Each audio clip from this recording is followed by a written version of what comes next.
Hey guys, Dr. Greg here with Movement Driven Performance Physiotherapy. Today we're going to talk about the clamshell. Super basic exercise, and a lot of athletes probably look at this exercise like that's too simple.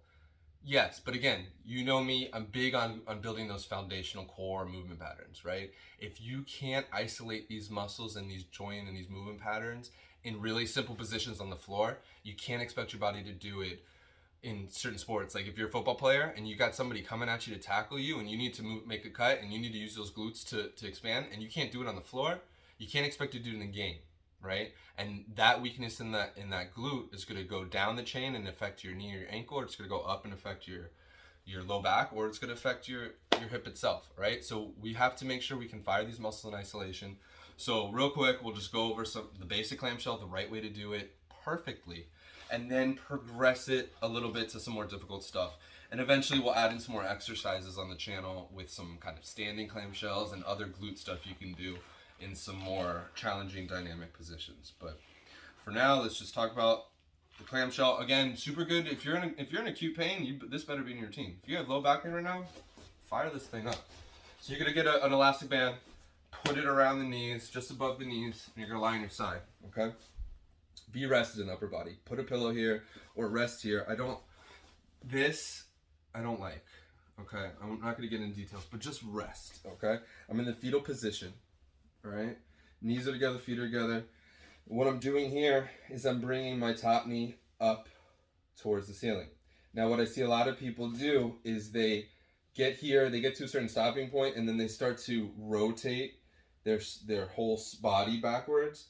Now I'm using my low back and I'm not even isolating the glute here. So that's what I was talking about. You got to be able to isolate it here. So I'm here.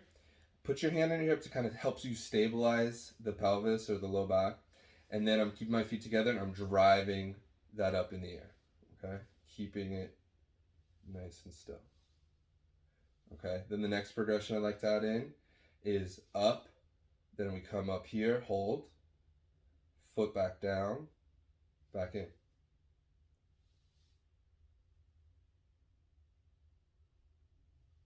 Good. Then we can do just kind of air clams. We can stay in the air and just go in and out and work on endurance. I'm just rotating my hip, keeping that. I'm not getting all this motion up here. Keep this still, okay? And then we can shift the band down towards just above the ankle joints.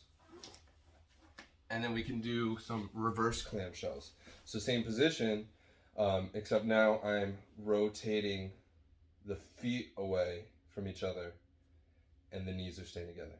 So simple movement patterns, but make it challenging, guys. Like, you can hold this position for 5 seconds and that, trust me, you're gonna get fatigued after 10, 15 reps, okay? So, and if that's if the band's too hard, take it off. Do it without band. That one was tough for me. So add these in. Like I said, if you can't isolate this, you can't expect that glute to fire the way you want it to and when you want it to out on the field or out on the court. So get this one in your routine, guys. Make sure you can master it, and then let's progress it. All right? Have a good one, guys.